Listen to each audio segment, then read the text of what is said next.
Assalamualaikum warahmatullahi wabarakatuh. Perkenalkan, nama saya Anissa Sabrina Basuki dengan NPM 006. Hari ini saya ada tugas video wawancara mewawancarai Badan Kepegawaian di UPN Veteran Jawa Timur. Hari ini saya tidak sendiri dan dengan teman-teman saya. Perkenalkan, nama saya Muhammad Arsif Faresi dengan NPM Akhir 209. Perkenalkan, nama saya Farol Raditya Mohan dengan NPM Akhir 274. Perkenalkan, nama saya Muhammad Riki Akbar dengan NPM Akhir 311. Assalamualaikum warahmatullahi wabarakatuh.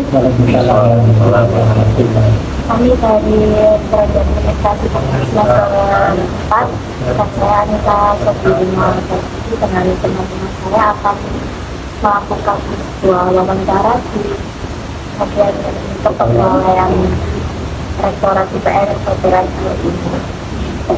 Ini saya dengan Bapak Saryanto di Badan Kepegawaian UPN Veteran Jawa Timur. Jadi untuk wawancara hari ini saya ingin bertanya Bapak, jadi awal mula Pak Saryanto di UPN Veteran Jawa Timur itu sejak tahun berapa? Dan awal mula itu bagian apa juga? Dan ke akhir-akhir ini di bagian kepegawaian. Oke, terima kasih teman-teman dari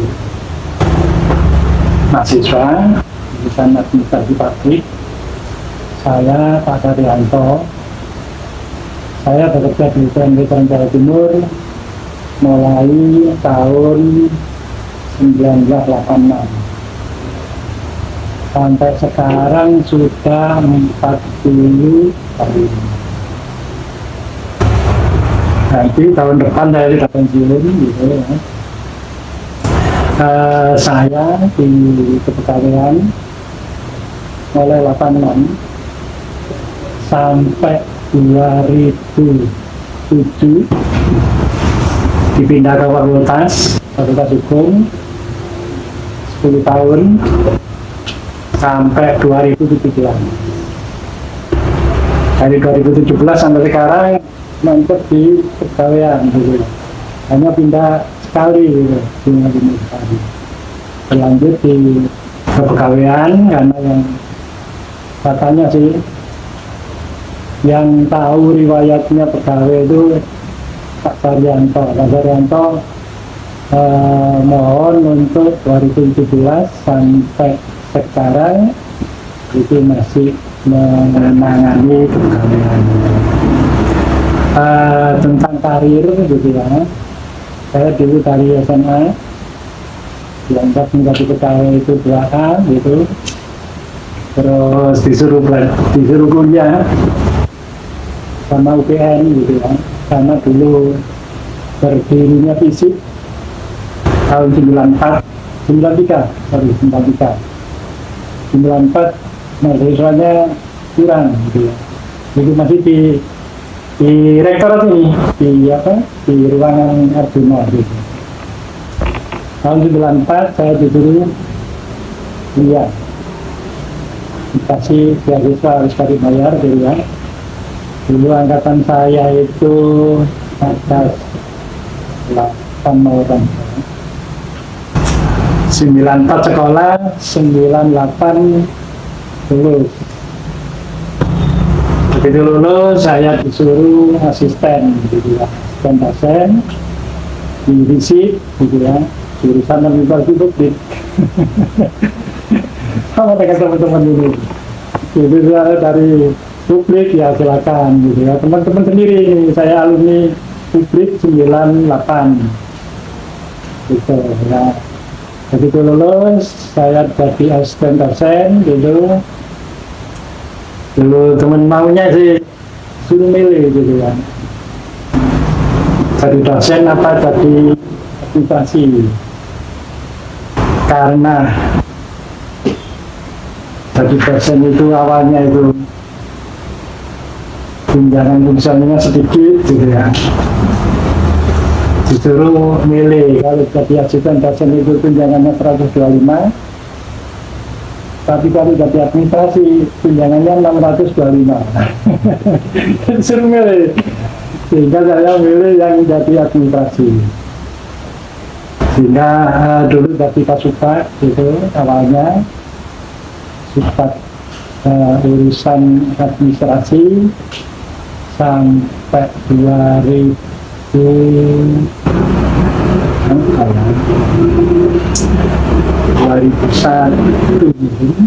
terus 2005 saya disuruh jadi Kasubsub lagi di kepegawaian ini, terus saya pindah ke hukum, itu saya jadi Kapaktilu Fakultas Hukum itu mulai 2007.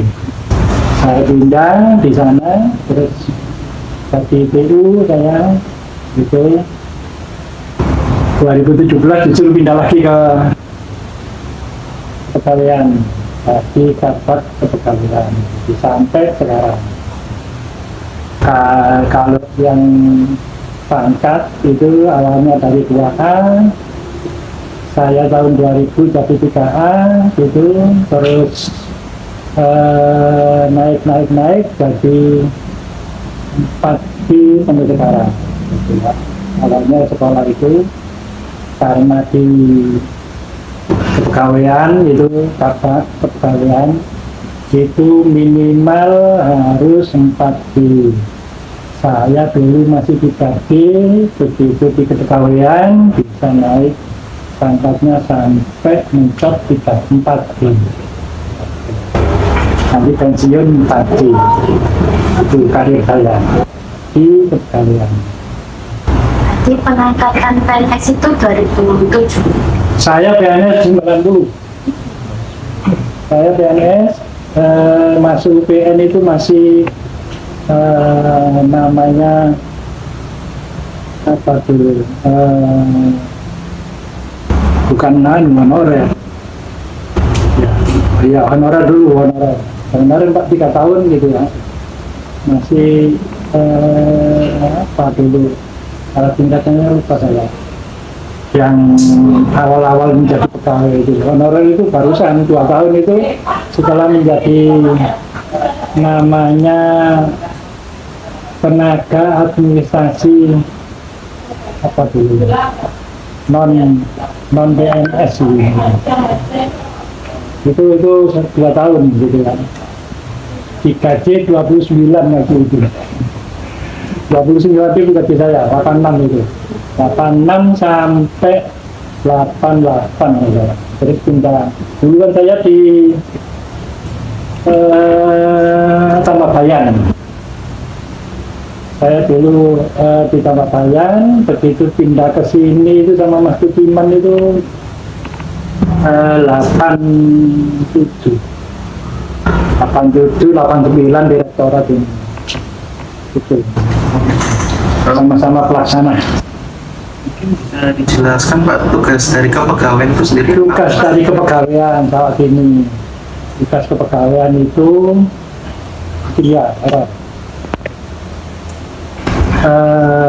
masalah penempatan pegawai, rekrutmen pegawai, pangkat pegawai, terus sekolahnya pegawai, itu saya dosen itu kan sekolah gitu ya.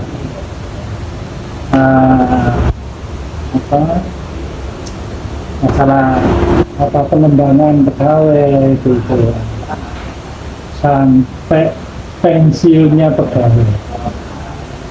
Ini juga menanggapi keluhan dari pegawai tersebut juga. Menanggapi itu ya, tentang gini, kalau pangkat, kalau apa ya, sekolah itu lancar gitu ya, lancar. Yang dikeluhkan dulu pensiun gitu ya, pensiun pegawai itu ada yang nyantol. Misalkan nyantolnya gini,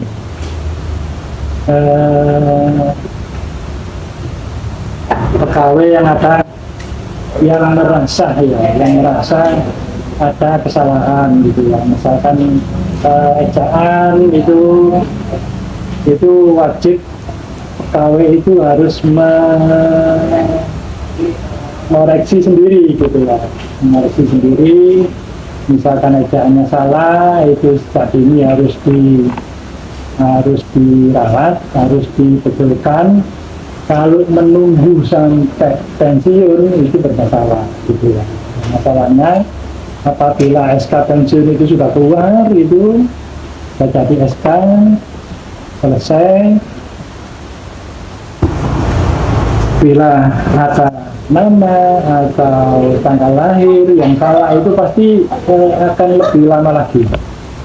Itu yang jadi peluang untuk kalian juga yang bersangkutan gitu, yang bersangkutan lama tidak memperoleh pensiun, nah di pegawaian ini ya lama untuk ngurusnya tadi gitu. Sehingga itu sempat yang setiap pegawai itu ada kendala seperti itu.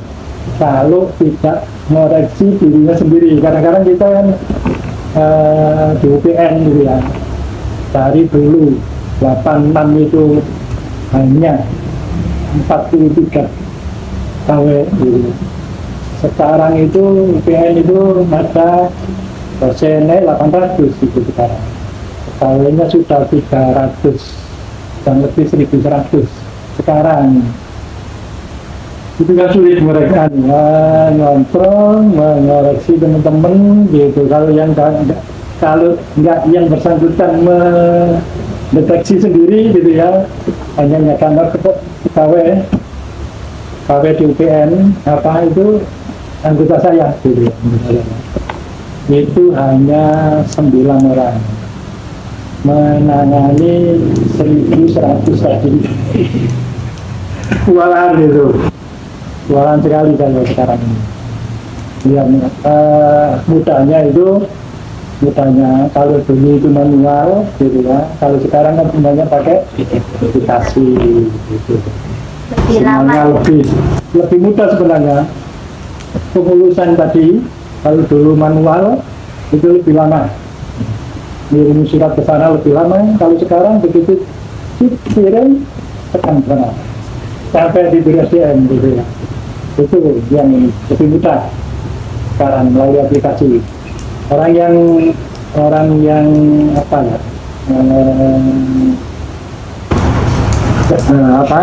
mengoperasikan komputer itu agak lambat, itu yang teman-teman ini. Tapi yang muda-muda sekarang itu canggih-canggih gitu. Canggih-canggih. Lebih cepat. Sekarang lebih cepat. Gitu.